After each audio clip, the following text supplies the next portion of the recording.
When the Toronto Regional Real Estate Board released their March Market Watch report, much of the focus was on how sales activity seemed to be improving from Q1 of 2023, that we would see continued improvement in sales numbers as rates came down and as buyer sentiment got better. Halfway through April, we are not seeing those signs. I'm going to jump into all of those numbers today. Hey everybody, and welcome back to the channel. It's me, Rob Marsiglio, sales representative with Keller Williams Preferred Urban Realty. If you enjoy deep dives into Greater Toronto Area real estate statistics, I try to do a video like this every single week, so please like this one and subscribe to the channel so you don't miss anything going forward. In this video, we're going to dive into sales activity through the first 2 weeks of April. What does showing activity look like, touching on the theme from last week's video. I know I noted a trend and I promised we would follow up, so we will get to that later on in this video. Enough of me talking though, let's get right into the charts. Now, the first important thing to note is that a lot of the TREB projections based on sales going up were on rates coming down, the promise of lower rates or rate cuts. I'm going to touch on government bond yields first, which is directly correlated to our 5-year fixed rate products. You can see from the time they released that Market Watch report to where we're at today, bond yields have been creeping upwards, putting upward pressure on 5-year fixed rate products, on fixed rate mortgage products. And on the variable side, where at one point it seemed like a slam dunk, we would have 3 cuts of 25 basis points by the end of the year. We're only pricing in a 50% chance that we actually get a full 75 basis points in cuts by December 2024. So we'll have to wait until next Market Watch report to see if TREB kind of backtracks or walk backs their statements, kind of bullishness on increased sales, absorbing all these listings to create more competition and drive prices upwards. Right now, it's not looking like there's much support for lower rates, mortgage rates, specifically on the variable or the fixed side, from what we're seeing in the markets. Right back into the charts, here's the sales reported through 14 days of April per the Toronto MLS. You can see that in 2024, our 3,201 sales reported through the first full 2 weeks is the lowest total if you threw out the 2020 total, which is kind of right when we were in the early days of COVID. Nobody really knew what was going on.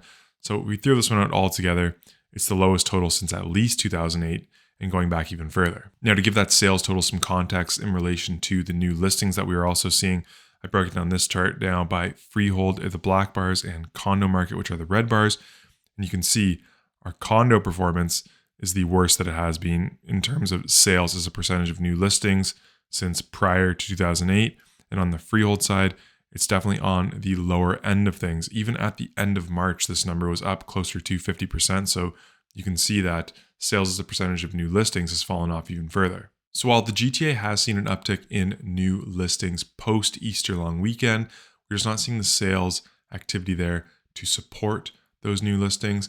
When we have our SNLR, sales as a percentage of new listings, coming in at low 40s and less than 40, that puts us in technical buyers markets really for both the freehold and the condo market right across the GTA right now. Now, another thing that I do weekly is track the 30-day rate of sales. I do this over on X. And the reason I track this on a weekly basis is because when you divide the total number of active listings by the sales reported over the previous 30 days, that gives us our months of inventory metric, which is another kind of gauge as to how hot a real estate market is in a certain area. And you can see that really since the middle to end of March through to now, that 30-day rate of sales has not moved at all. Now, I've highlighted these two sections in 2023 and where we currently are in 2024, just to show you that the first time that we saw a plateau like this for a good 3-4 week stretch was the peak of the sales market back in 2023. Sales peaked in mid to late May and then fell off through the summer and then really never recovered. We didn't have much of a fall market like we've discussed a couple times on this channel. So my question to you is, and I want to hear from you in the comments below, do you think that this plateauing that we're seeing, the 30-day rate of sales, it's a sign that we have hit our peak for the spring market in terms of sales activity? Have we burned through a lot of that buyer demand already?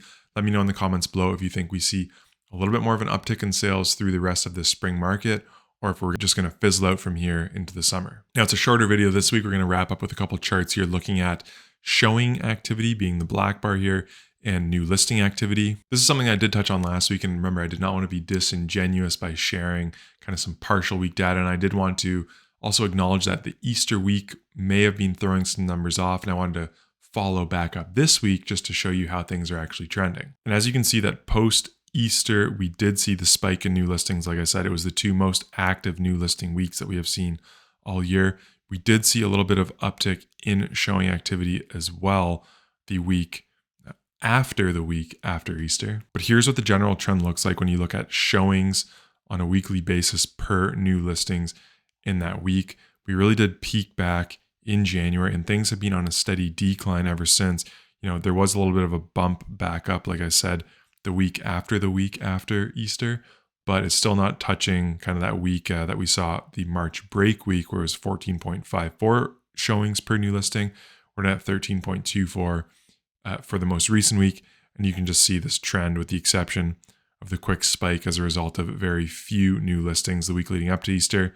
It's been a downward trend ever since January. So based on everything that I am seeing, it is shaping up to be one of these slower spring markets that we have seen in a while. Those sales to new listings ratios we covered are more reminiscent of what we saw in 2020 and 2022, markets that prices were correcting a little bit more, a little bit uneasy, those markets.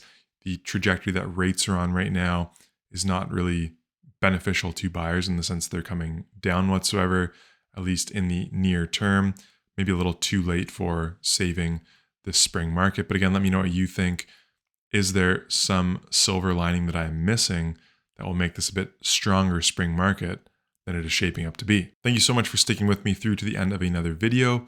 Till we speak again next time, please stay safe and cheers.